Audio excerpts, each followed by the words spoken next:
Good evening, everyone. My name is Laurie Jadwin, and I have the distinct honor of serving as the mayor of the city of Gahanna. I would like to thank all of you who are attending tonight, both in person and... My name is Laurie Jadwin, and I have the distinct honor of serving as the mayor of the city of Gahanna. I would like to thank all... Do I need to start from the beginning again, Kevin? No, I won't repeat. Okay. I'd like to welcome all for taking time out of a beautiful summer evening to attend tonight's discussion, both those who are here in attendance and those who might be watching at home. These town hall conversations really evolved during the pandemic. They were an avenue that we decided and implemented to share information and communicate with our residents at a time when we all could not gather in one room. They proved to be so effective that we have continued to use them. We tend to have them, we strive to have one every quarter. And we typically have covered everything from sewer projects to roadway projects to facilities to development projects in the course of these town hall discussions. In the first quarter of this year, we held our State of the City address, and while that was not a town hall discussion held in this room, it was an opportunity to provide information with our residents on the work that was completed on behalf of the city in 2022, the progress that we made, as well as take a glimpse into what was and what is ahead for the city in 2023. The topic of tonight's conversation, the exciting topic, is Capital Improvement Plan. It's the city's first ever CIP for short. This is a project that has been nearly 2 years in the making. It has involved every single department in the city of Gahanna, and countless hours have been dedicated to gathering and assimilating information that has gone into the plan, the draft of the plan. Well, in the past, the city has traditionally relied upon a document that you may have heard called a capital needs assessment.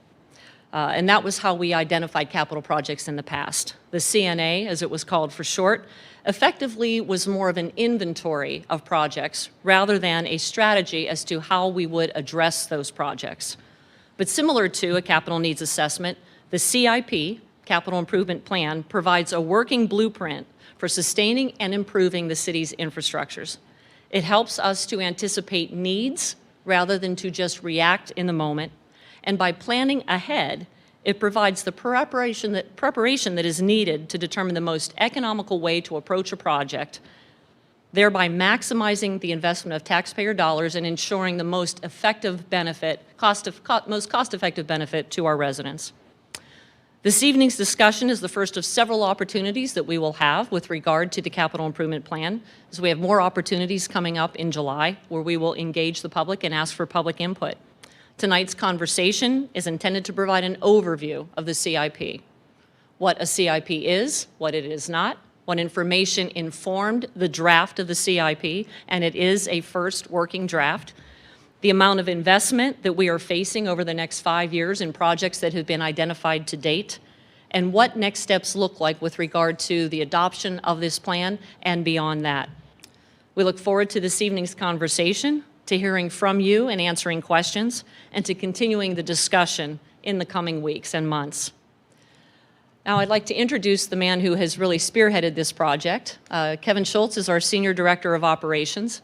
You might, if you watch our council meetings, you might have seen him speaking many times on our facilities project, for example.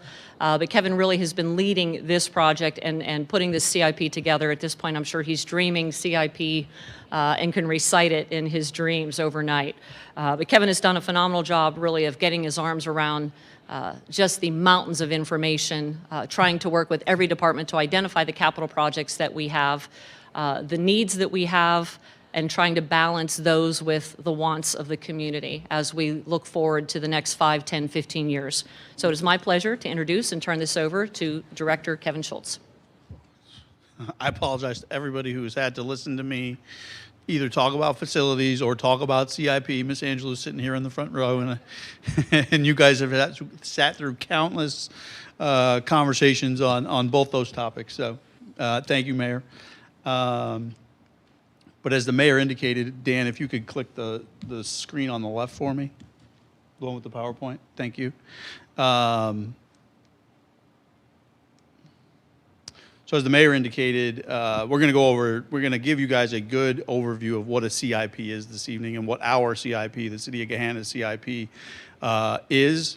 Again, what the mayor said, what it is not, and then what it is going to ultimately end up evolving into, right? Because this, and you'll hear me repeat this time and time again, but this is a living, breathing, working document that changes as things inside of the community change, as needs, wants, and desires change inside of the community, as financial resources change, as emergencies come up, so on and so forth. This document will track each and every one of those dollars that is spent that we would refer to as capital dollars or capital projects. So we're going to go over again. We're going to go over how projects have been identified. So how a project is actually incorporated into the CIP itself. How projects are ultimately funded, right? And there's some of you folks know how maybe in part how a capital project is funded. But we're going to talk a little bit more in depth tonight about other resources that we have available to us that aren't just simply issue $12, and we're going to get into some of that. And we're going to go over some of the specifics. And what we're going to end up going over in total is a summary of the plan and all of the projects that are assimilated inside of it. But how those things get summarized in total, but then we'll go in and we'll start diving into the individual project categories that make up the CIP. And we'll go over some of the highlights there so you guys can get a good idea. The CIP is, just for everybody's knowledge, this is the document here. It's not a very heavy document. It is a complex document, but not very heavy in page count. That is double-sided. But that information, you'll see a QR code at the end, which will take you directly to the published draft document as it was presented to council a couple of weeks ago at this particular point. And then obviously we'll get into the next steps and how this process that the mayor described ends up playing itself out over the next couple of weeks and months ahead here. So, this remote, not that remote. So what is a capital improvement plan, right? So capital improvement planning 101, right? So what is a CIP? We're just going to start with a good old-fashioned definition. And I will read it because it is a little bit complex. A capital improvement plan is a working document used as a planning and management tool by local government to identify, prioritize, budget, and ultimately construct, and I think that that's the key part here, right, is we have to ultimately get to implementation and construction over a given time period. This particular plan, as we've been putting it together, it is a 20-year outlook with very specific information that covers the next 5 years, so 2023 to 2027. But anybody that was looking at the document would see projects that stretch out as far as 20 years out. Obviously, the further away we get from today, dollars change, priorities change, projects change. And therefore, the further we get away from that 5-year mark, the more, I think unreliable is the right term in this particular instance, the more unreliable the data gets.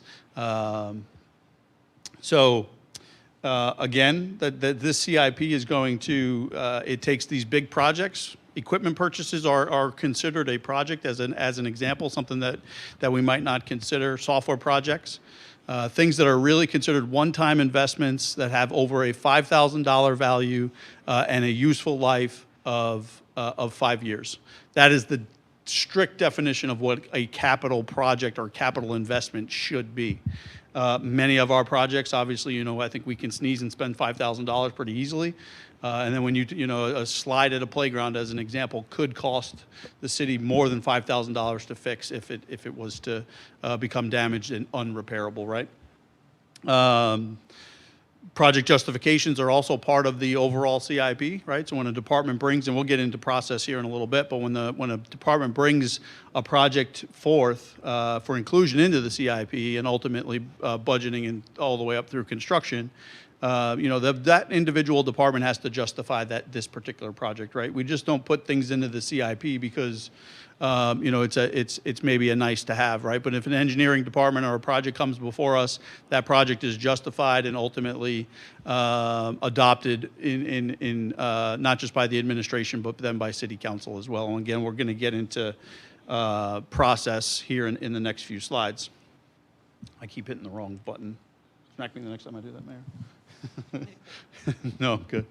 So again, what are the benefits of a CIP, right? Because we used to have this thing called the CNA, which the mayor referenced, but I'm going to really point to the bottom of this slide. And what the CIP really does is it wraps process where in the past we really lacked, where we really were deficient and lacked overall process on how things not necessarily got incorporated into the CNA, but how things were managed time over time over time.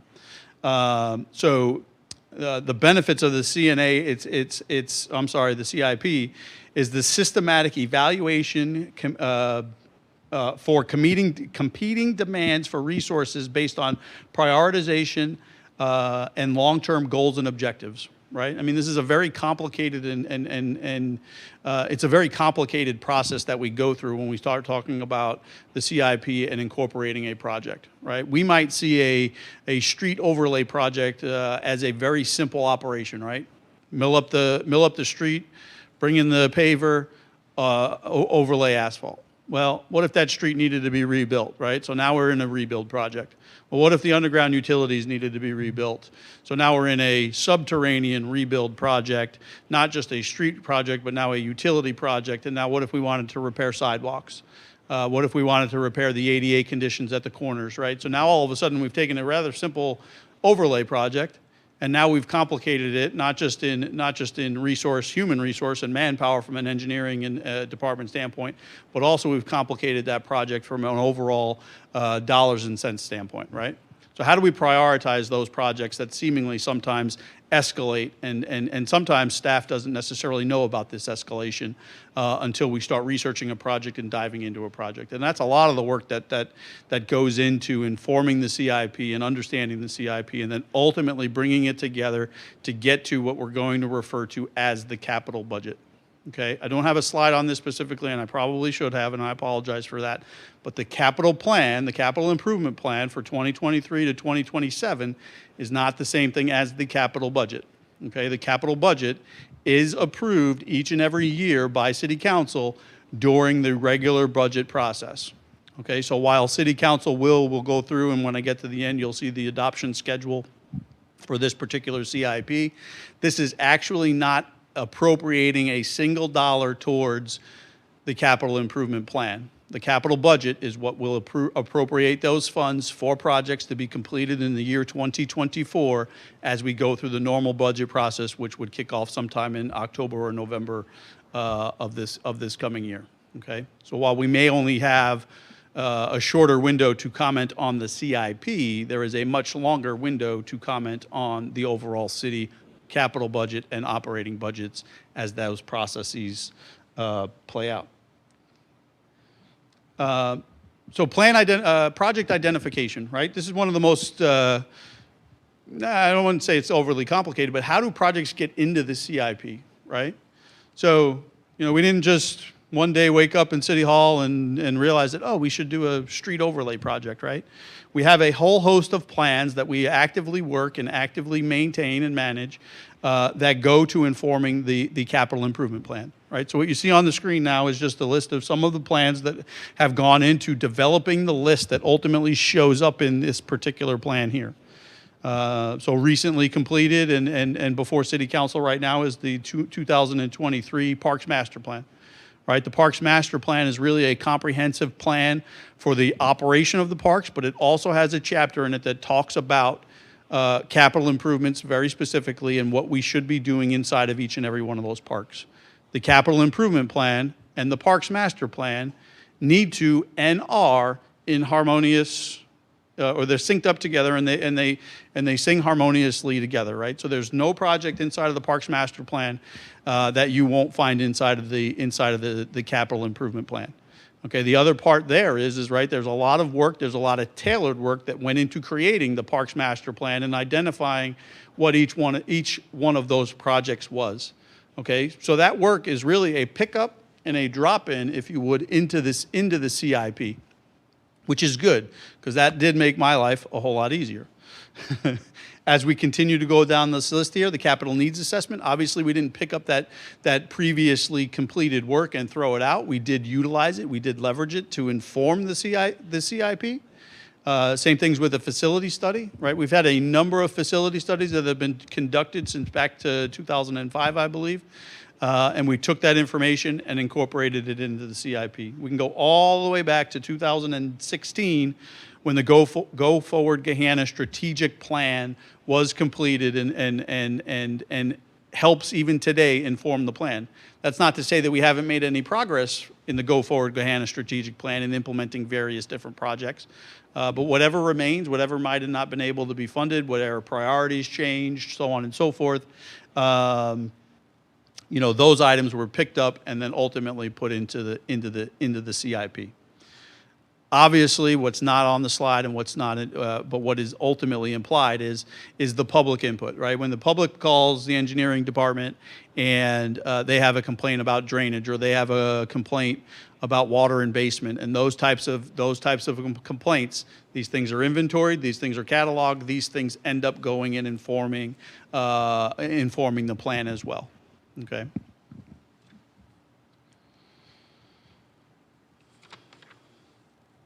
What should be noted, and I forgot, this is my most impressive slide I have.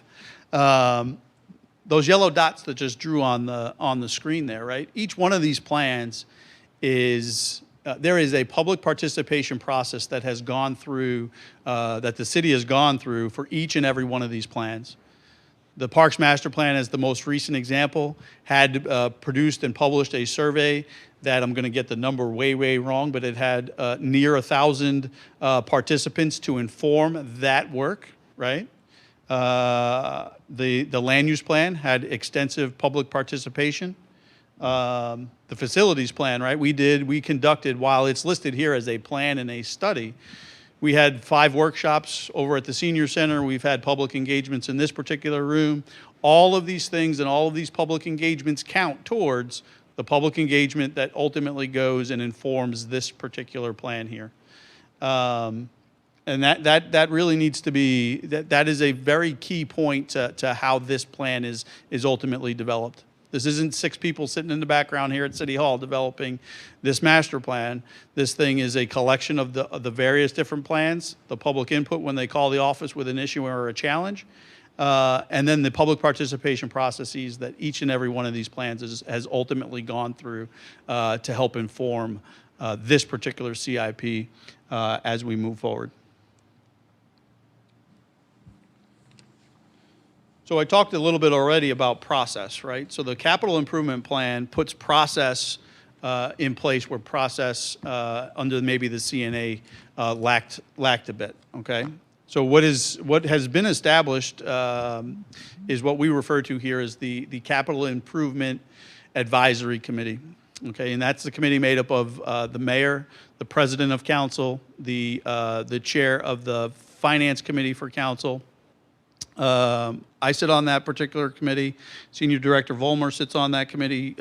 Deputy Director Singer sits on that committee, and then Director Berry, the Director of Finance, she sits on that committee as well.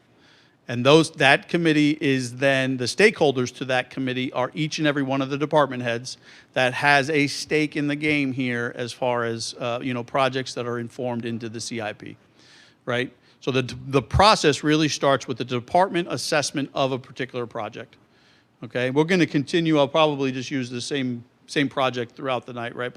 But street overlay project, it's a project that we have every year. Obviously, we don't overlay the same street. We move throughout the city in a systematic way. But the Department of Engineering says, okay, we're going to determine where we would like the 2024 street program to be in the coming year. Right? They write up that number 2 here. They write up that work justification, that worksheet justification, and they submit it. They ultimately submit that project worksheet to the CIP Advisory Committee. Okay, now we're going to go down. So that sheet, I sit on top of engineering, so that sheet would come to me. I might turn it back. I might advance it forward, right? I might ask Tom some questions as to, what the makeup of this looks like. How did we arrive at this particular answer? It says that it's this much money, so there's some dialogue there. There's some intermediate dialogue. That plan, that worksheet is then ultimately submitted to the advisory committee. And then Tom and his group would come and they would sit before the advisory committee and they would justify their project. At that particular point in time, if the committee decided that project should be incorporated into the CIP, ultimately that document each and every year will end up going to council for council action to take an updated CIP to council for that action. Once that action is taken, that project is then incorporated into the CIP. The funds may or may not be appropriated at that time. Maybe it's an emergency appropriation and we need the money to be appropriated immediately. Just because it's an emergency appropriation and an emergency project doesn't mean that it will not be inventoried inside of the CIP, so that council, the administration, the public can see that we did X project. Wynn Ridge Bridge is a perfect example of that particular example, where we had an emergency expenditure come up last year about this time. I think it was at fireworks, right, Mayor? And we needed to do an emergency repair, right? That project should be documented in the future. That project will be documented inside of the CIP, so that better informs the public and creates better transparency between us and you folks when we're reporting on those things. Ultimately, where we arrive in that box number 8 or that circle number 8, it's not a box, but it's the procurement and the legislative process is still followed time and time again, right? So whether it's the budget process that appropriates funds, right? If it's a project, the project must follow our procurement rules and regulations for any one of these particular projects. Right, so if it requires a bid, we're before City Council and we're requesting permission to bid for any one of these individual projects. Just because the CIP is adopted doesn't mean necessarily, again, I'm going to restate, that the monies were appropriated for that particular project, unless we're talking about the budget, right? And it doesn't necessarily give us authorization to go and hire a contractor to do that work. The project still has to follow through the whole procurement and legislative process that the charter clearly outlines for us, right? So there's very many guide rails that we get to follow. Now we're going into my most favorite section, is the funding section. I used to, when I was in previous role here and other previous employment roles, I just got to spend the money. I didn't necessarily have to account for the money, but now I get to account for the money as well. But funding capital projects, right? And this is where the project gets a little bit interesting and confusing, right? So we all know that funding is not a limitless resource, right? We know that we're dealing with a pot, if you would, a pot of funds that is going towards capital investments and capital investments over a period of time. What you're going to see in the next few slides here is that capital improvements are expensive. So how do we take the limited resource, the limited financial resource, and maximize its effectiveness for the betterment of the community. That is ultimately the goal of the CIP, which is to marry funds up with projects in order to better the community in some way, shape, or form, and ultimately to maximize the dollar that we're ultimately spending for any one in particular improvement, right? Issue 12, as you're probably all aware of, was passed in 2019. So in November of 2019, the voters here in the city of Gahanna passed Issue 12. And what Issue 12 did was it raised the income tax level by 1%, and it dedicated 75% of that 1% towards capital projects. And what you can't read on that particular slide underneath the 75, it says capital improvements for public safety, parks, facilities, streets, buildings, trails, and playground equipment, right? That's just an example of what can be used for that 75%. The additional 25% of the 1% is for operating for those same departments. So public safety, parks and recreation programming. Okay? And those, again, are the guide rails that the voters gave us in order to utilize this Issue 12 money to go towards capital improvements. Okay, so it really created a dedicated fund so that we can address many of the issues that had been deferred for years and years and years as it related to capital investments for the city.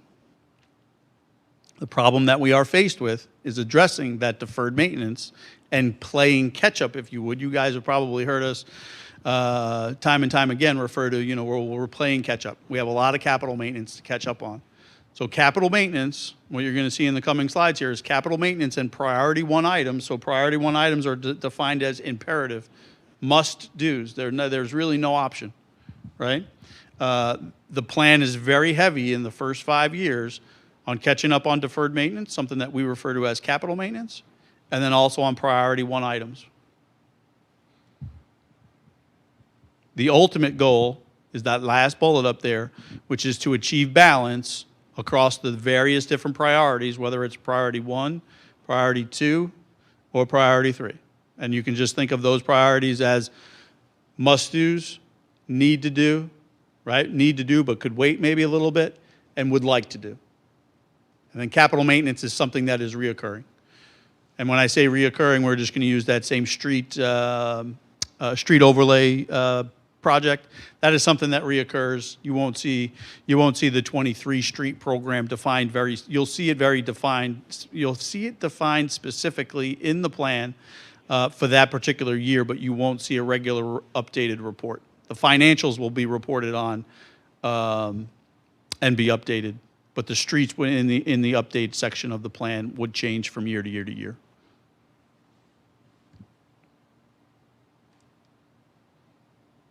Now this is the fun part. Okay, so while we have a dedicated pot,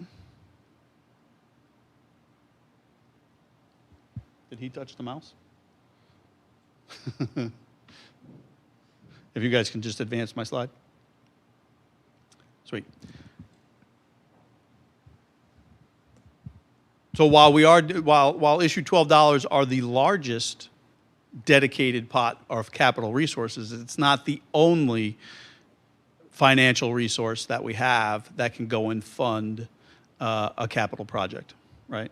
So obviously that first box under where it says capital funds, those are the issue $12, but there's also a water capital and a sewer capital fund, and then a court building fund. So whenever anybody comes and pays a traffic citation here, there's a portion of that particular traffic ticket that goes into that court building fund. That court building fund can go and pay for a variety of other things inside of the building here. Some of this technology that you see here was funded through that building fund as an example. Special revenue and proprietary funds, so things that the street fund. I believe that's when, like, maybe you go buy a gallon of gas, right? Things like that here in Gahanna. So buy your gas here in Gahanna, because then you're helping improve some of the utilities here. State highway fund, law enforcement funds, right? County permissive funds. If we have any questions about any one of these particular funds, I will direct you right over to Director Burry, and she'll be able to answer what each and every one of the details are here. We also have local funding opportunities, right? So special assessments, grants as another example, grants or donations. If anybody in the room would like to donate to the city for a capital improvement, we'd be more than willing to take your money. Tax levies is listed on here. It's not one of the ones, it's not one of the mechanisms that we like to use, but it is a mechanism in which we could. User charges, right? So when you guys pay your water and sewer bills, there are user fees on there, and those go into and are available to pay for and fund capital projects. And then intergovernmental revenue.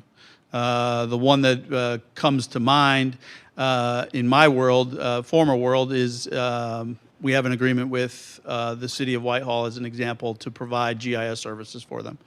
And the city of Gahanna receives revenue. We host Mayor's Court for New Albany, right? Those are some of the funds that come into the city for intergovernmental activities that we perform. Obviously, we go out and we seek every grant opportunity that becomes made known to us. And this way we can leverage funds and fund projects, not just through issue $12 as our example here, but through state and federal funding as well. And then also just to touch on tax increment finance districts, right? The city manages and maintains 10 individual TIF districts throughout the city. And those TIF districts, right, and those incentives to do a particular development, those fees that the city receives in lieu of taxes, property taxes, go towards the improvement of the infrastructure that we're talking about. So utilities, roads, bridges, et cetera. Those can really be used, depending on how the ordinance is written, towards any of the capital projects that we would be referring to here in this particular plan. So my next few slides, I have two more slides on the money. So I think what's important is to go over, you know, where have we been spending money since issue 12 has been available to the city for use. So again, as I indicated, issue 12 was voted on in November of 2019. So the first time that the city received money and funds in order to expend from issue 12, and that 1% was in 2020. What this chart here shows is the project categories, which we're going to go over in more detail here as the project progresses. But these are actual expenditures. These are actual expenditures in each one of the years, so 2020 through 2023. The 2023 has an asterisk next to it because obviously those are expected expenditures, not actuals at this particular point. But 2020, 2021, and 2022 are actual expenditures on capital projects, The one note that I would like to make in 2022 and why you see a pretty big spike from 8.5 million to 17 million is that is the 8.75 million that the city paid for 825 Tech Center Drive, the new home of City Hall, the police department, and the senior center is in that $17 million number there.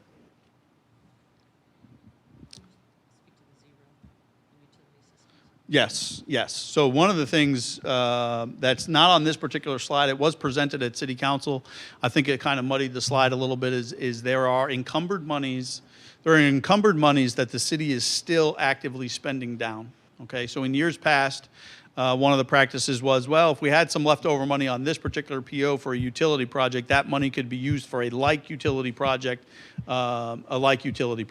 right? So there is money in the background, if you would, that is encumbered, that's on a PO, not shown on this particular slide, that is currently being used for utility systems and being used to make improvements to the utility system, and that's why that zero is there. So basically, the zero is there because the engineering department and the service department asked for no appropriations because they felt what they had previously encumbered was sufficient to cover 2023. Okay. One of the things that you're not seeing on here is the engineering department was recently before council for the water tower revitalization project, and I believe at that particular point will be coming back to council to ask for a supplemental. To fund that particular project. Okay, so this chart does ebb and flow a little bit as things are appropriated, as council makes changes to appropriations throughout the course of the year. But this is as money was budgeted at the beginning of 2023. So the next slide that I'm going to show you is, Dan, click next slide. I don't know why this is not working, but is our anticipated capital investments over the next 5 years. Okay, so one of the things that's in the plan is, and what's referred to as the current five is just simply referring to the years 2023 to 2027. Okay, so the current five, we would anticipate in the next 5 years, we would anticipate, including 2023, we would anticipate, the plan calls sorry, I want to be careful here. The plan inventories and catalogs, $202 million worth of projects that we would like to see brought to fruition over the next 5 years.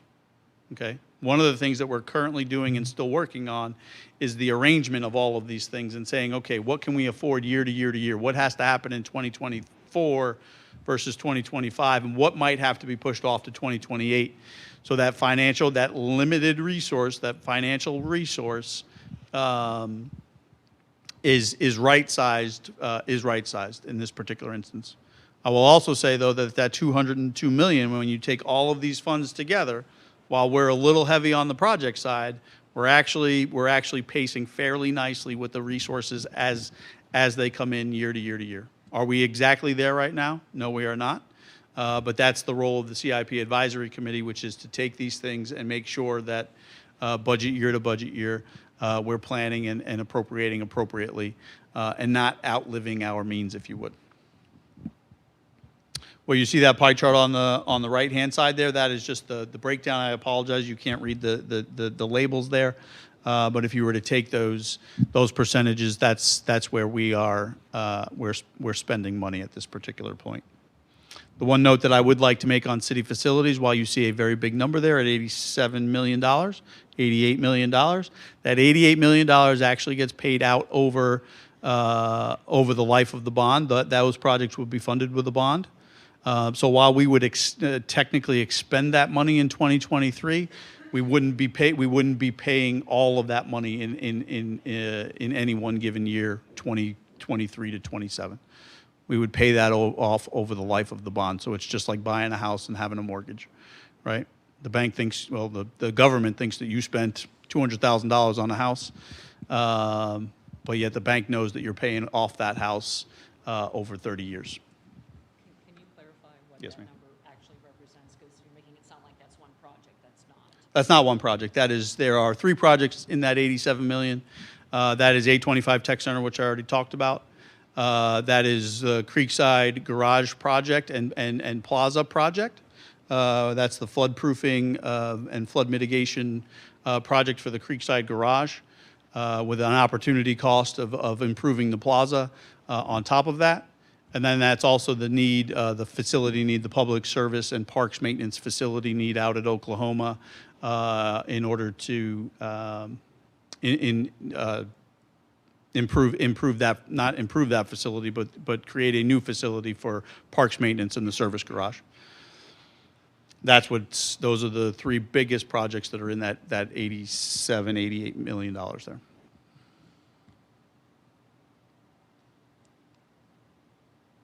Now my clicker's working, Dan, thanks. I don't know what you did. So now to get into the specifics, right? Okay, so we talked, or you saw on the previous 2 slides, the different buckets, if you would. Okay, so the different categories of projects. We're going to start with transportation and mobility. Transportation and mobility are basically your streets, your bridges, your traffic control. Included in there and your traffic control is things like streetlights. Those are all of the sub-projects, if you would. We've identified from 23 to 27, 19 projects. Estimated project investment of $48 million to be spent in this particular category. And the capital maintenance percentage, because that's important, the capital maintenance percentage inside of this particular category is 85%.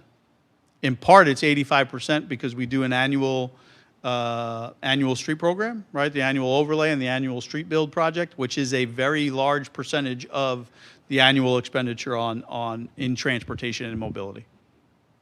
Okay, so some of the highlights, and what you'll see on the next slides, they all kind of function the same way. The bullets basically represent the highlights. It's not the comprehensive list. The comprehensive list is 19 projects. But what are the highlights of that particular category? So again, I talked about the street program, but improving traffic signals and street lighting improvements. Traffic signal and street light improvements, right? So upgrading our LED or upgrading our street lights to LED as an example, right? There's an energy savings there. There's a sustainability effort there. Adding new street lights throughout the community where residents would request a light. Some of you guys might live in a community that has street lights that one's green, one's blue. Painting those street lights so that they are more uniform and that they last longer and don't rust and need a full replacement. Some of those things are included in there. There are over 40 signalized intersections throughout the whole entire city. And there's a variety of technology and electrical equipment that are inside of those cabinets that need to be placed on a life cycle plan so that the cabinet functions appropriately, and there's not a failure there. Everything that's inside of the capital improvement plan, whether it's a traffic cabinet, whether it's a street, whether it's a playground, has some type of life cycle, right? Things don't last forever. The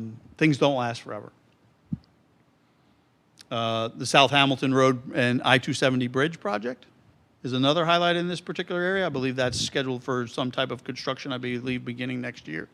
Excuse me. And then Stigler-Agler US 62. I know that that's been a project inside of the CNA, and this is maybe the best example. Oh, well, what's it going to cost to do that particular project? Oh, 10, 15, 20, 25, 50 million. Who knows what that project's going to cost, right? And that's what would end up getting into the CNA. Well, let's throw a number at it and get it in there so we can begin to build a reserve in order to do that project. That project is now going to be rebooted, if you would, restudied. We're not going to start from scratch. We'll pick up the old studies. We'll understand what those old studies say. And then we'll come up with good, better, best, and then we'll have good, better, best solutions to that particular issue and challenge there. And then ultimately get it into the CNA as an additional project. Utility systems, right? Everything underground, a lot of people want to always try and forget. And it's not that we want to forget it, it's just out of sight, out of mind kind of thing. I refer to this category as, when I cleaned my room when I was a youngster, I'd throw everything in the closet. And what would mom do? She'd open the closet and she'd find the mess. Well, in some instances, right, the underground utilities are often out of sight, out of mind, but they're no less critical, right? Sanitary sewer and water as an example, right? It's not just critical for residential properties, but it's also an economic development tool. If we don't have proper sanitary capacity and we don't have proper water capacity, can we attract businesses to the city in those particular areas that it's suitable for, in order to grow the tax base, right? So we have identified 19 projects in this particular category, over $26 million. Right now, we have a capital maintenance item of about 58% as identified inside of the plan. Again, you'll see that percentage kind of ebb and flow. Is that the right percentage? I can't sit here and say yes or no that that's the right percentage or not. But that's currently what's identified in the plan. And again, as the plan gets massaged, as the plan matures, we'll see numbers like that change and ebb and flow a bit. I talked about the water tower revitalization project, West Side Gahanna sewers, right? That project right now is in this study phase, right? The engineering department is currently under contract to come up with good, better, best alternatives for that particular project to improve sewers on the west side. There are other studies that are going on. These are not just the only studies, but that one is maybe the furthest along. And then that project, right, after we decide on good, better, best and which one we'd like, that one will end up getting programmed inside of the CIP. So what you'll see inside of the CIP and in this particular category overall is that there's a lot of $100,000, $200,000 studies identified inside of the CIP that are going to ultimately get to a construction level project, and then that detail will be provided. In the past, we were guessing somewhat on what the cost of that particular project was. If we didn't do that project for 3 years, we had $2 million maybe tied up towards that project, and that became problematic because, again, we had a limited resource, and then all of a sudden we took $2 million out to go do this project, and we couldn't use that $2 million for something else until that project was either complete or we realized that was only $1 million project, right? So again, we go back, we ultimately end up going back to the process that I outlined earlier. We'll continue to march through the categories here. Parks and Rec is broken up into 2 slides. However, you will not see the identified projects and the first set of bullets there change. We've identified over in the Parks Master Plan that I've already talked about, that plan identified over 76 projects to be done inside of each one of these categories. The first slide here refers to play elements and surfaces. I ran out of room on the slide. And then park improvements, park renovations and improvements, right? So adding bathrooms as an example to a park would be something that a park renovation or an improvement. Play elements and surfaces would be the replacement. Again, everything has a life cycle, right? The jungle gyms that I played on way back when are no longer suitable and probably no longer certified by the playground folks as suitable for a child to play on today, right? We can agree or disagree with that as a statement and a philosophy, but the reality is that those playgrounds need replaced, and everything has a life cycle. All right, one of the things that the Parks Department did in the preparation of their plan is that they went through, they inventoried all of their playground equipment, they rated all of their playground equipment, and they told us when it was originally installed, the expected life of that particular improvement, and then what it should cost to replace that like improvement sometime in the future with an escalation on it, right? So from a Parks and Recreation standpoint, from an information standpoint that's incorporated into this particular plan, their information is very solid as it relates to the next few categories that we'll see. Some of these things as the project highlights, again, the play elements and surface life cycle. Price Roadhouse, the exploration center that you folks may have heard about, right? But what you're seeing there in the upper left-hand corner and then the next picture down, that's Price Road. That's a house that the city bought, I think, over 15 years ago, ish. And it's just basically been sitting there, right? The Parks Department is now in the process of a capital project to renovate that particular facility into an exploration center and adding that asset into the inventory of resources that folks here at the city can go and enjoy.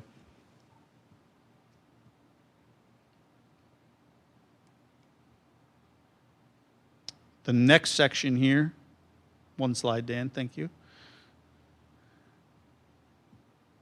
For Parks and Rec, trails and paths and other asphalt type surfaces, right? So parking lots, right? You know, you pull in that parking lot, a lot of times, unless you trip and fall down in that parking lot, you might not necessarily understand the condition of it, right? But all those things need management and maintenance. Pool infrastructure, right? How often do we have to replace diving boards and diving blocks so that the swim teams want to come here and actually utilize our facilities? Replacement of a roof at the concession stand, right? Those are things that are inventoried inside of pool infrastructure. And then also as part of the CIP is the street tree program. If you were to pick up this document today, there's narrative on the street tree program, but you would not see at this particular time projects associated with the street trees because the Parks Department, we're still in the process of figuring out exactly what that looks like and what categories they go in and what we need to have a more comprehensive and complete street tree program. Again, some of the highlights there are an aquatic assessment and facility plan, right? So if the one of the pools, as an example, needs replaced in the next few years, are we rebuilding that pool? Are we trying to build an indoor aquatic facility? Or we need to understand what the next aquatic facility looks like here in the city of Gahanna and not just simply say one of the pools, one of the bodies of water needs replaced, we'll just replace it in like form. So we really want to understand that to better inform not just the CIP but the community at large there. Big Walnut Trail Section 8. That's one of these projects that comes together with that South Hamilton Road I-270 project, right? That project leads to this particular project. These projects can't be done separate from one another. This is also one of the projects that has received outside grant funding, along with Price Road. I should have mentioned that already. And it's not just issue $12 that are being used in order to complete Trail Section 8 which then would give us full access from the northern border of the city all the way down to the southern border of the city along the big Walnut Trail.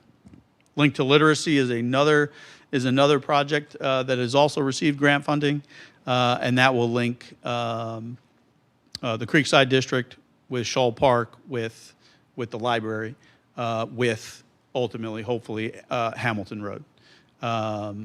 Creating that what is cleverly called the link to literacy, and how that connects.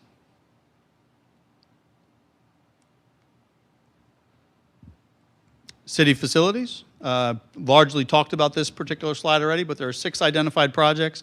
Again, the bulk are on those the 3 projects there in the bullets. The 825 project, Creekside, again, the garage and plaza redesign, and then the parks and service complex. Other things that you would expect to see in this particular category would be things like elevator improvements. This building, as an example, which was in the CNA, had improvements for the HVAC, the roof, the gutters, the elevators, as things that this facility needed if we were going to stay here. Those would be things in the future that you would see in this particular section of the CIP. Again, it's a large number. That asterisk is there again because those 3 projects there would end up getting paid for over the course of that quote-unquote mortgage. 2 more categories. These are a little bit more, they get a little bit more mundane as we go. But the next category, thank you, Dan, is equipment. Obviously, you know, we need snowplows, right? Probably the biggest phone call that we get is when there's 6 inches of snow in my driveway, my cul-de-sac hasn't been plowed yet, right? That equipment, though, wears out, and we need to replace that equipment, right? So public safety equipment, right? Equipment is it's a very broad category. Public safety equipment, in large part, is things like police radios, right? And police radios are very complicated and very complex. And there's many of them, right? You have the control center, you have the unit that the officer wears on their person, and then you have the unit that sits in the vehicle, right? So those projects are inventoried under here. We have wheeled assets here, so any wheeled asset, whether that's a snowplow that I talked about, a police cruiser, a pool car that I can go and sign out because I got to go check something out and get firsthand knowledge, right? Mechanical equipment that, again, might meet that threshold of a capital improvement. Right, in that one picture there, you see the truck, but you also see the lift there. I can guarantee you that lift, in order to lift that truck and service it, costs well more than the $5,000 threshold that identifies it as a capital project. So these are some of the things that we see under the equipment section of this particular plan. We're currently in the process of right-sizing our city-maintained fleet. Right? Do we need 3 pickup trucks, or can we just use 2? Right? Or do we need 4? So making sure that fleet is right-sized in order to better meet the needs is also critical, and something that this plan is ultimately helping do. The last category is information technology. Thank you, Dan. This includes the Gahanna fiber network. I don't know if you folks know this, maybe a little known secret, but the city manages and maintains over 21 miles of fiber optic cable that connects, it connects different municipalities. So Whitehall, New Albany, Bexley are connected to our fiber network. And as that example, they use our fiber network in order to connect to our communication center up at 400 West Johnstown Road. Right? We connect all the fire departments that service Mifflin Gahanna Fire District through the Gahanna fiber network. And then that resource is also made available for economic development purposes and for private business to utilize our fiber network in order to connect somewhere. Applications, right? When we think about these big core applications that run finance packages or asset management packages, permitting systems, those all qualify for a capital project. And then ultimately infrastructure, right? You have servers, you have storage devices, you have network devices. That's all critical in the operation of the city. Again, it kind of goes along with that underground utility stuff. It all has a life cycle, and it all needs to be managed and maintained appropriately through operating budgets, but then replaced through a capital budget. So ultimately, in this particular category, we're looking to create efficiencies through the use of technology. Yeah, we're looking to create efficiencies through the use of technology. And what you're seeing there is a city website. If a new city website can create 10 less calls a week, what does that do to the resource that has to answer that particular phone? Same thing with a permitting project, right? We have a permitting project that's inventoried inside of the CIP, and Ferdina, who answers the phone for building inspections and building permitting purposes. Believe it or not, and I was maybe as surprised as you folks, she is the single largest user of the regular traditional phone in the whole entire city. Not a department, right? So utility billing, yeah, they answer more phones. Dispatch, non-emergency line, yeah, they answer more phones. But she's on the phone about 30 hours a month, almost a full week. So almost 25% of her time is talking to somebody on the other end who's looking for some level of service. How can we utilize technology in order to reduce that even in half? And then utilize her talents to do something else that's critical to that particular department. Those are the 6 categories that make up that I forget the number, $202 million. One more slide, Dan, please. So the next steps, basically. Okay, so this is the approval timeline that has been before council for a few weeks now. So we published a document to City Council the week of June 5th. We had a finance conversation last week. We're having this town hall on the 21st. And then we're going back to council ultimately next week for further conversation. Actually, no. I was advised today there will be no finance meeting because the finance chair is not available. Okay, so we won't be going, strike that one. Never This is We'll tentative. add another one somewhere else. This is what we'll refer to as the tentative schedule. July 3rd is a holiday, and anybody who attends council meetings regularly, council has chosen to push the schedule down 1 week.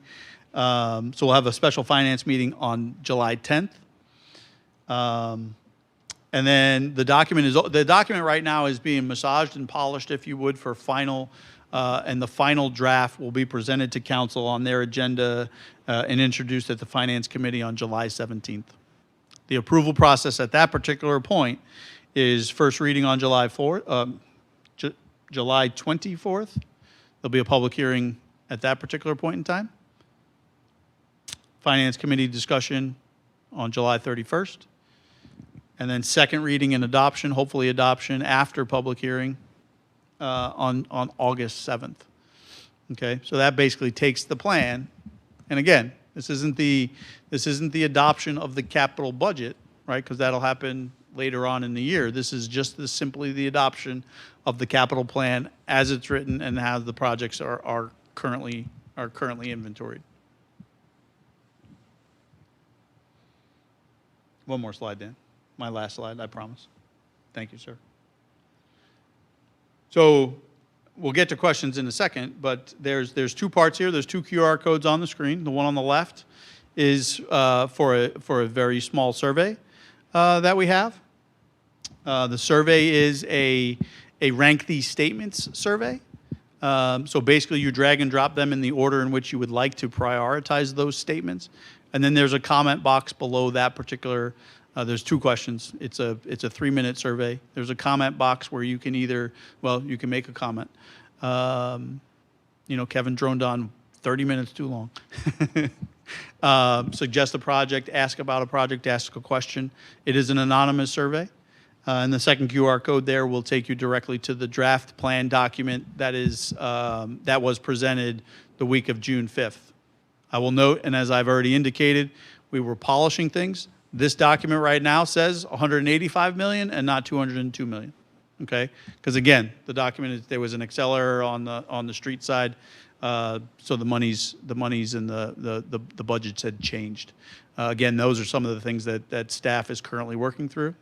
When the mayor talked earlier about each and every department, there is not a single department that operates inside of this city that is not involved in this particular plan, and that goes HR, finance, obviously, IT. I've already inventoried those projects, and then all the external facing departments that you guys would see out in the street, performing some level of service for you folks. So when we say everybody is impacted by this particular plan, not even just from a staff standpoint, but then also from a resident standpoint, from a business standpoint, from a visitor standpoint. And I would argue it's probably the most critical and important thing that we've done in my nearly 3 years here. With that, Mayor, I was going to open it to questions. let's do it. Dan does have a mic. He's done advancing my slides for me.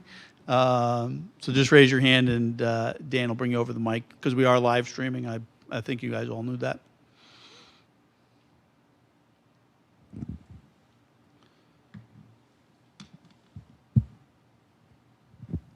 Yes, a quick question. You talked about a 20-year plan and the CIP, and then obviously the core plan is a 5-year plan.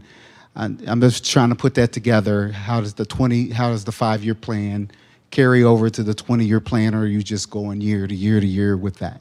Yeah, so the plan is organized in 5-year increments. It's referred to as the current 5, so that's the 5 that we just went over this evening.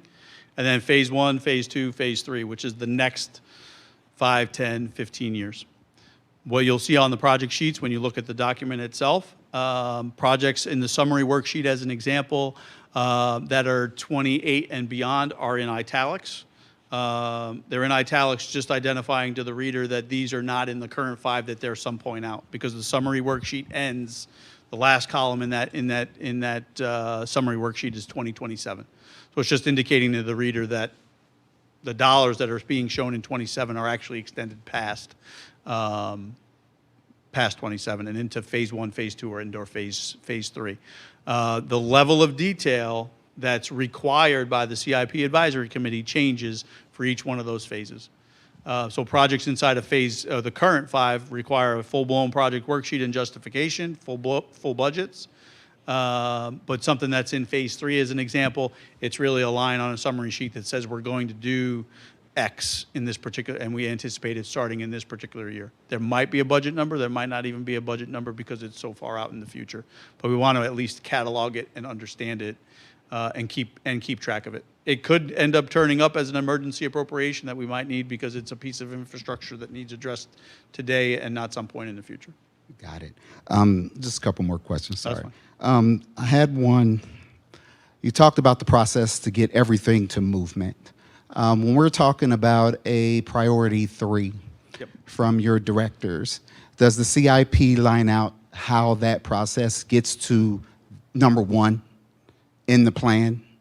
What a priority 1 is versus a priority 3? No, step 1. So a priority 3 from Parks and Recs to get to number 1. So how that communication goes, and also how it would go from Mr. Brown wants a skate park, Yep. which would definitely be a priority 3. Correct. How that would be considered going forward. So the priority actually doesn't change. A skate park, in your example, would always remain a priority 3, but it would be funded appropriately.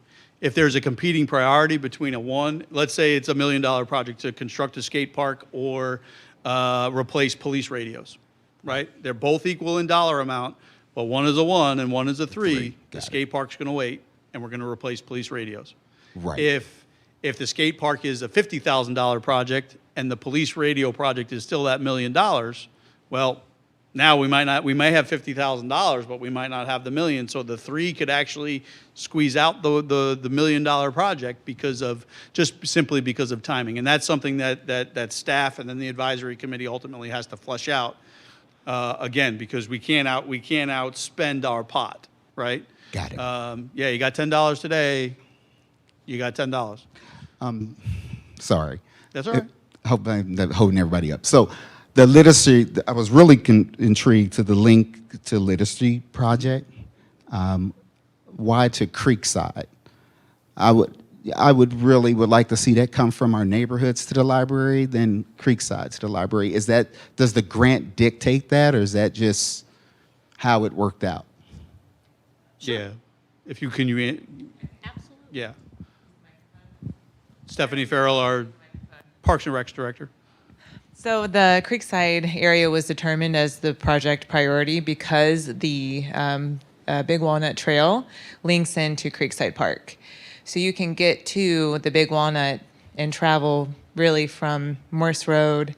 And once the last section of the Big Walnut is done, you get to Pizzuro Park. So you can travel north-south. The link to literacy will be one of our first connectors east-west. And it also goes to Hamilton Road, which then gets you to neighborhoods off of the multi-use trail off of Hamilton Road as well. And And that's- sidewalks off of Hamilton. We want to continue those links. So that's just one of the main priorities. We have a committee that's the Bicycle and Trails Advisory Committee, and that particular link was identified as a priority because of the access that it creates. You're welcome.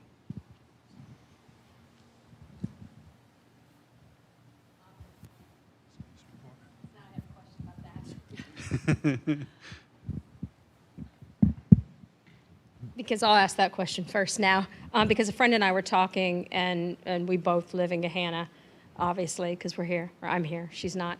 But we talked about the accessibility and the walkability of Gahanna and the bikeability of Gahanna. And I hear you talk about connecting all these things, but I don't see a safe way to get to a lot of those places, especially if you're talking about going, I live off a Heil. So 62, I used to bike there. I don't anymore because cars have no respect for you.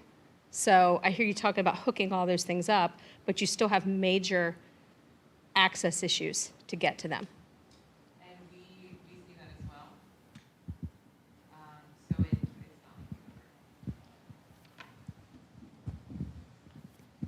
Oh, it's muted. It's up there muted.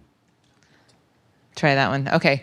So we see that those challenges as well. And so the city applied for an active transportation plan grant, and we're awarded that.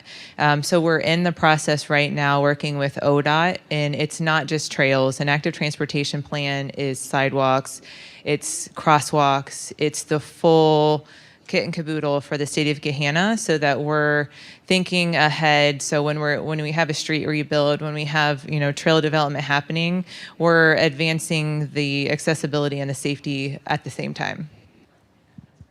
And I'm glad that came up because I actually made a note about the active transportation plan when Kevin talked about this being a living, breathing document and how this would continue to evolve. And this actually, Mr. Brown, goes to your question about looking down future years.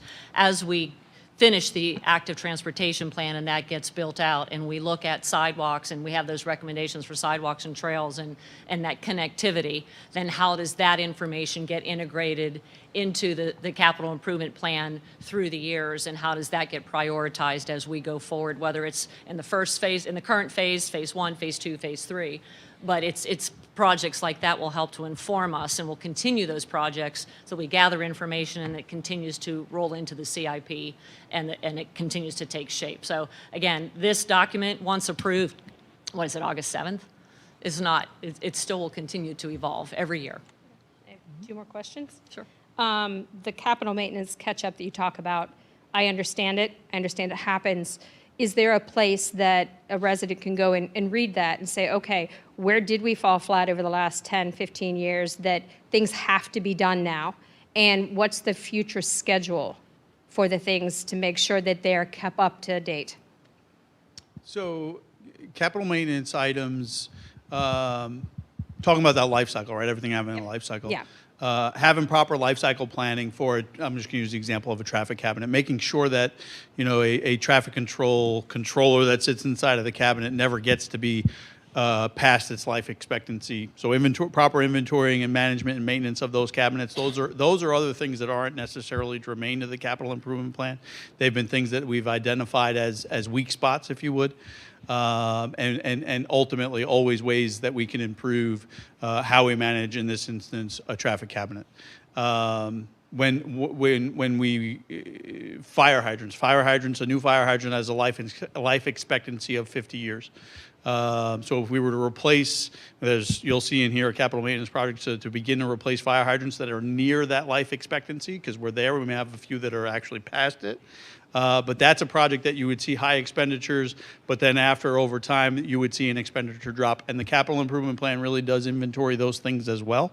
It doesn't talk about the spilt milk of the past. It really just focuses on the future and making sure that from an operational standpoint, public service, engineering, parks and rec, those external facing departments are managing their assets more appropriately or better in today's world than they may have had in the past. And that's actually part of, I don't know if you want to speak to the asset management system that we're rolling out in part, well, not in part, in large part, to help us deal with identifying those things and to keep better track of what we have. You know, and one of the comments I wrote down is that, you know, for almost decades, Gahanna was really underfunded, and we were dotting the I's, crossing the T's, and I liken it often to we were paying the minimum balance on the credit card.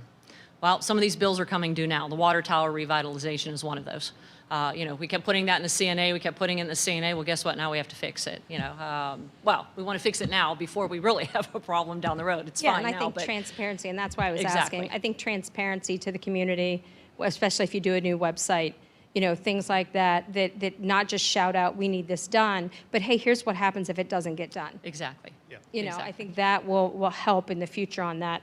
My other question, which I'll tell you, it's a pet peeve of mine, is Techway. Techway and City Hall moving there. I would have liked to have seen you guys stay down here. I would have much rather seen the police. If you were going to move. But I liked seeing the police next to the high school, especially in this day and age where we have active shooter. That's very discouraging, you know, to somebody if the cops are right here. I mean, and they're here anyway. I mean, I always see, you know, my local. But I saw the money in there. When do you move? And when, like, how many years, like, renovation? I mean, Sure. Did you- When are we going to anticipate moving? Is that yeah, is that the yeah, it's question? because it's in this, so obviously it's in 5 years, in the next Yeah. 5 years. So we're currently just up, a smaller update on that, obviously, is we've just passed through schematic design and into design development. Design development is expended, would last till probably about an August timeframe. And we would anticipate bid spec going out sometime later, early fourth quarter of this year, and then construction taking 12 to 18 months thereafter. We don't really have a fully developed schedule at this particular point, so we keep saying, I think maybe more optimistically, sometimes saying, you know, early 2025. Yeah. So I do not believe that we would be in the building. It would be a long shot to be in the building at the end of 24. But early 25. Yeah. Sure. And I'll talk to you a little bit about your other question or comment about the location of it. And honestly, when we were evaluating that project and we were evaluating pros and cons, the only con that we could identify was the fact that it wasn't here, and it is where it is. That being said, it's less than a mile and a half away from this location. And honestly, it was the financial benefits ultimately to the taxpayer that really made the difference. We looked at what the budget is for buying, renovating, constructing additional space that will house 3 facilities there. And that cost, our budget is 61 million. We'll run it to 61 million. We also did had a hardened budget done on constructing just a police facility. Just to build the police facility was 70 million, and that didn't include the land. So when you're looking at a $10 million differential just to do 1 building versus 3 over here, from a taxpayer standpoint, it was kind of, I know, but I know. If I could pick that building up and move it over here, I would do that. That was the only negative that we have, but hopefully everybody will adjust to that. And we're talking with CODA as well. There is a bus line that runs right down in front of 825, so we've talked to them around, you know, we want to make sure that our residents have easy access to get there Yes, so we've had those conversations with CODA as well, and also we're in I don't know if you're familiar with Link Us, the more regional project around mobility that's happening. We've had meetings with them as well, and that is a much broader regional project that's really trying to connect major corridors through the central Ohio area, and making sure that Gahanna is part of that conversation, and that we might not be in phase one, but we're working on phase two and trying to wheel our way into that to make sure that we are part of that connectivity as well. But that involves everything from, CODA transit to multimodal transportation. So we want to make sure that we have that connectivity. Thank you.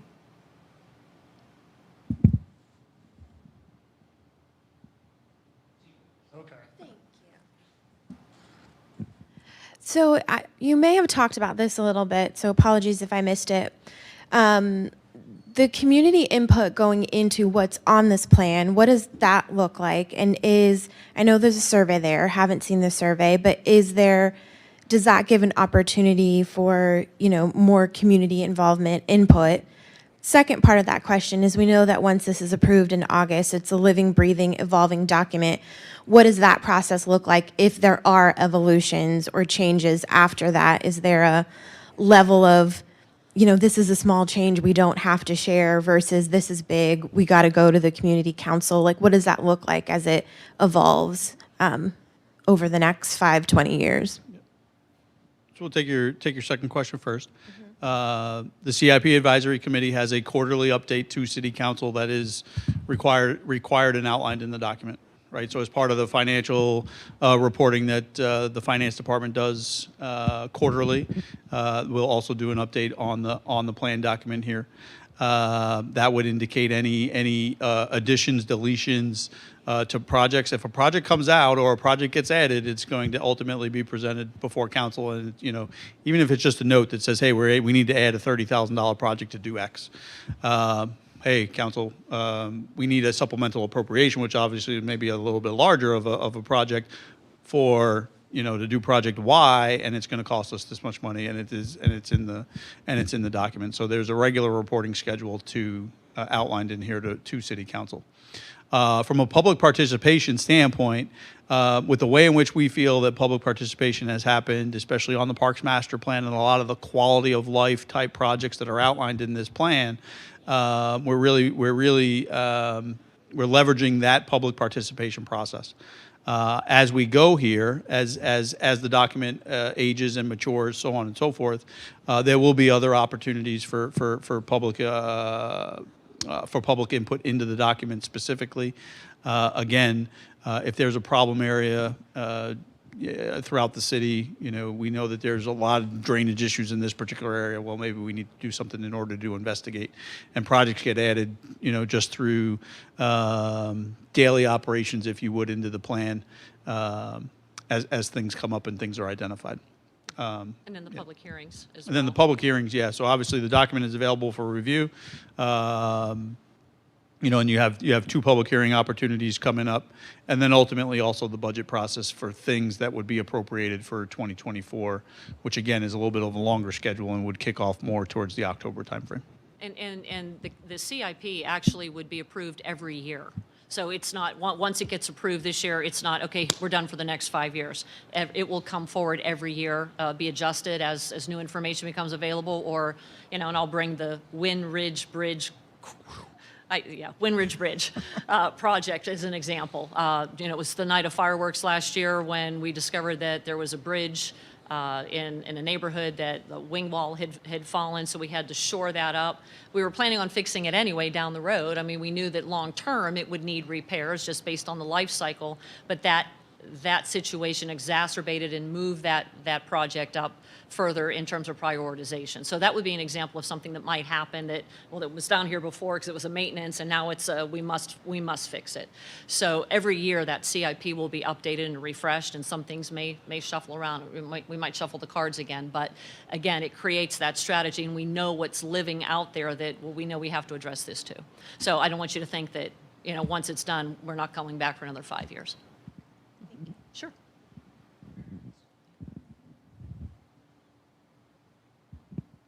Hi, I'm a little nervous, but I wrote down my question. Okay, You've so spoken before, you're fine. this is my second time. So, for investments like biking lanes, paths, pedestrian walkway stuff, is there some like strong standard that this plan, and I guess plans, there's like multiple, that have to adhere to ensure like they're high quality? So like people will actually use them? Like, is it a sign next to a road that says, oh, this is a bike path? Or is it like, are we going to be investing in creating like a protected bike lane that has a median separating it from traffic? So like, you know, people feel comfortable having their kids on it. Like, I just was wondering if there's some kind of standard that the plan has to apply to with these projects to ensure that like they're like high quality for the community. Do you want to answer that? Or? Yeah, so I think honestly, somewhat of what you described there is more a design feature, more so than a planning process like what we would have gone through here on the CIP. If we're designing a multi-use trail or a pedestrian way, a facility of that nature along, I think somebody brought up US 62 and the challenges there to bike, right? Making sure that during the design phase that gets designed appropriately and is safe and accommodating, and then also meets all of the standards that, you know, the along 62, right? The county and the federal government are going to have a say in what types of signage gets placed, how far from the right of way those things get placed, so on and so forth. So I think what you're describing is more design, more so than planning. And I would also say, I'm going to go back to the active transportation plan. I think that will be very informative as well to help address some of those issues too, as we see where those recommendations are for where they lay out, that will help to inform those design issues going forward. Thank you. See, you did fine. Any other questions? All right. Well, I want to thank everybody. I know coming on a summer evening to talk about capital investments for the city is not always, you know, the most sexiest thing to be talking about on a summer evening, but I do appreciate the time that you've given for an hour and a half of your time by the time we leave here. So as Kevin said, there are 2 QR codes up there. The survey is very brief. It doesn't, just so you know what to expect and what not to expect in there. It's not going to list a bunch of projects. It's going to actually list qualities related to capital projects. I mean, quite frankly, if a resident says, do you want a pool or do you want us to clean the inside of a sewer line? What are chances are the residents are going to pick the sewer line? So are we looking at public health and safety? Are we looking at, you know, a parks issue? I mean, it'll help us inform what qualities you prioritize. That gets then translated to how these projects will help to be prioritized. So it's a very quick survey. Shouldn't take very long, 3 minutes or less. And then the other QR code obviously is for the plan document as well, which you can also access by going into council from last week, if you know how to do that, if you're familiar with pulling up legislation there. A copy of that is there as well. What is today? The 26th, we were going to have, Kevin mentioned the timeline, we were going to have a finance discussion next week. However, I was advised earlier this afternoon, the finance chair is not able to be there, so we won't, and we have 3 council members missing next week, so we will wait and have that discussion on July 10th. There is no council meeting July 3rd because of the fireworks and holiday celebration. Council schedule is getting all shifted back a week in July. So the next discussion we will have with council on this will be July 10. And then July 17th, 24th, 31st, opportunities for public input there. So we appreciate your time tonight. If you have any questions, you can reach out to us at any time. You know, my email is mayor@gahanna.gov. Kevin's email is kevin.schultz@gahanna.gov. But you can always just call the general number 2 and say, hey, I have a question. Be happy to get back to you, provide information to you. But again, thank you so much. This is exactly the type of engagement that we have, and you have something else you want to say? Yeah, so anybody who wrote down the URL is wrong, but the QR code is correct. So we'll get that corrected and published, the actual URL. But the QR code is correct. Sorry, Mayor. Nope, that's important. Yes. All right. So thank you very much. Appreciate your time. Thank you for watching.